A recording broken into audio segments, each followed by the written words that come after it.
Pombe inakuja au mimi naifuata? Mimi naifuata. Sawa. Nichukulie mfano hii ni bangi. Sawa. Hii bangi inakuja au mimi naifuata? Mimi naifuata, si ndio? Nichukulie mfano hii ni mirungi. Hii mirungi inakuja yenyewe au mimi naifuata? Kwa hiyo tatizo litakuwa ni mirungi, tatizo ni nini? Tatizo nani? Tatizo mimi. Mimi ndo mwenye shida. Mimi ndo mwenye shida.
Kwa hivyo wewe elewa ya kwamba dadangu, hata kama wewe huvuti bangi, wewe hunywi pombe, lakini wewe nani?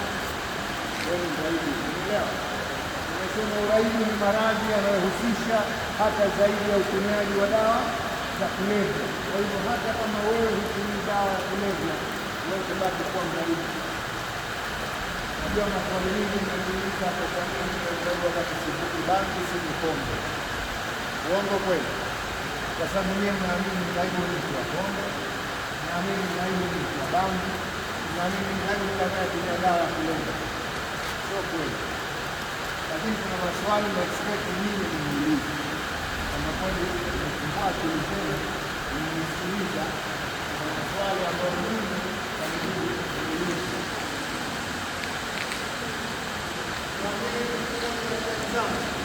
Yeye mnaochezea simu, mnaochezea simu zenu, uko bize na simu, hata mimi nilikuwa kama nyinyi. Nikalia kama nyinyi. Kwa shule mwalimu anaingia, naona hana mpango, ameayusha, anakuzungua, lakini mwisho wa siku ile simu inakukosi. Nafanyaje? Inakukosi kwa sababu unashindwa kupata taarifa ambayo wewe umekishinda siku ya leo.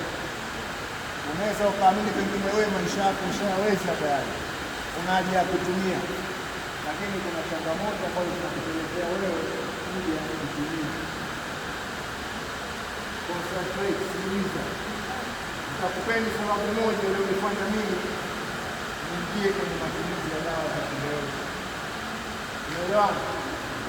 Nitatoa sababu moja ambayo naona kabisa kwenu nyinyi kama hamtokuwa makini, ndugu zangu, kichwa zenu zitaharibika.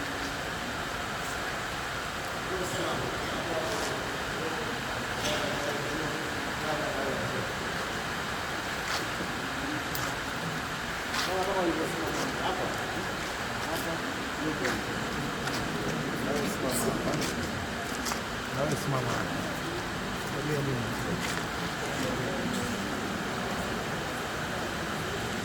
Wangapi wanaamini hapa? Naamini. Kana naamini. Ndio. Sikasema mwenyewe naamini au vipi? Naulizana ama anainua. Yeye anaamini. Simama hapo. Angalia huko. Anatupa. Kama ni mchezo vile, kama ni akili, sawa. Kama ni akili, simama hapo. Mwangalieni vizuri umshikaji. Mtupe.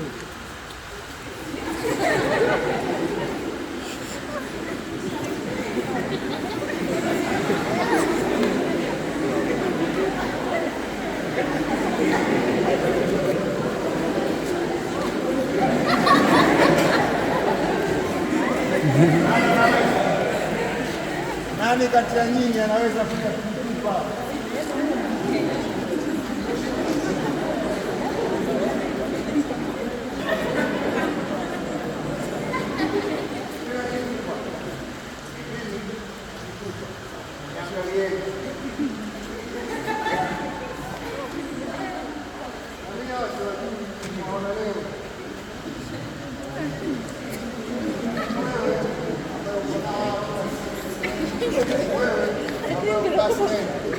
Wewe ambao uko nao hawa kila siku, una imani nao, kuamini. Kwa hivyo kama hawaamini kile ambacho mnawaambia, ndio maana yake, mfano ndio maana yake. Kama hamwamini kwamba kuna watu wako nyuma yenu katika kuwasaidia nyinyi, kuwapeni viongozi, kuwapeni taarifa, hamwamini, hamtoboi. Mimi nawaambieni, hamtoboi. Hauwezi kutoboa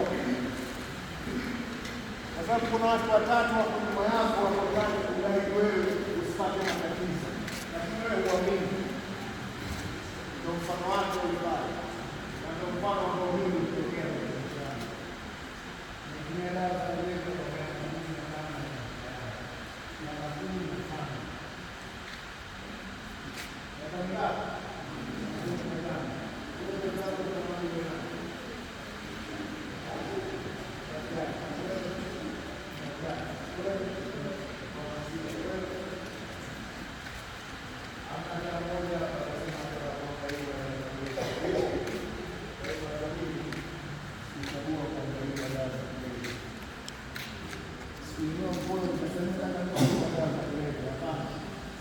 mimi kwa ndoto zangu kama hao walipoongea, na niliamini zitatimia,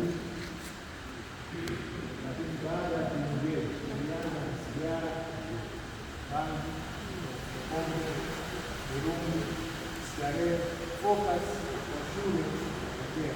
Moja ya madhara matumizi ya dawa za kulevya, focus yako inapotea, thinking capacity yako inapotea, performance yako inapotea. Kwa nini? Kwa sababu addiction, sawa, imeathiri katika sehemu kuu ngapi? Tatu. Sehemu kuu ngapi? Sehemu kuu ngapi? Tatu. Akili, mwili, roho. Addiction inapoathiri katika sehemu kuu tatu: mentally, physically and spiritually. Je, unajua mental unaathirika vipi? Drugs zinakuathiri vipi?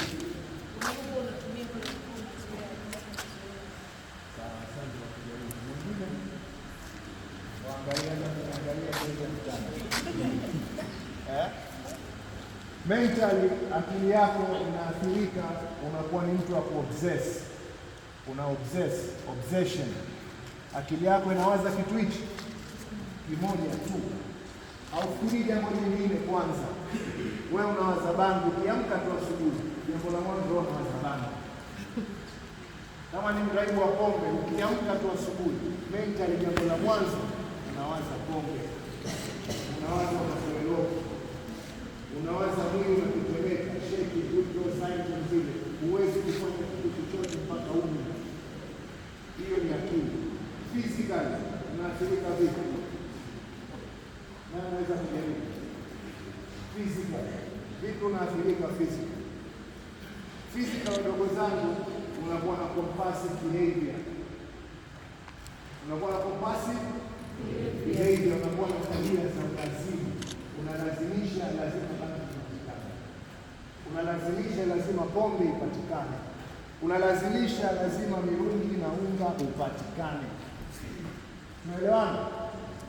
Akili ina obsession yako ni bangi tu. Physical ina compulsive behavior na kulazimisha kile ambacho umekiexpress ukilazimisha lazima ukipate. Spiritual unakuwa self-centered au tunasema selfish, unakuwa ni binafsi. Unakuwa nani?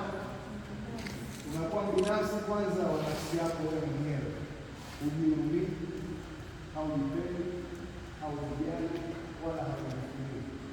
Anataka mfano haya, unapisha kama ukitaka kitu na washia pale utawaachia. Kitu ambacho ulikiandaa kwa fundisheni na wanawazi kabisa nikupeni hichi ambacho nimekiandaa kwa siku ya leo tutakuwa ninawaza na kuelewa. Bora kwanza mjue dishi hii, nafikiri nimeshawaambia. Sawa. Lakini pia vitu vitatu vinafanya kazi kwa pamoja. Obsession, compulsiveness and self-centeredness vinafanya kazi kwa wakati mmoja. Nitakupeni mfano haya ambao unakuwa muhimu. Mimi nikiamka asubuhi sijui kukoga, sijui kupiga mswaki, sijui kuvaa, sijui kitu chochote, akili yangu inawaza uta tu kwa sababu nina roho. Mwili unauma, joto sio joto, baridi sio baridi, ili mradi hapo ni kumechi. Ndani ya mwili unahisi kama kwa Simba na Yanga inacheza alafu bongo linajaa. Unanielewa? Unajua kwa mkamba inakujali Simba na Yanga ikicheza, ndio ndani ya huu mwili unakuwa na vile withdraw symptoms, unakuwa uko uncomfortable.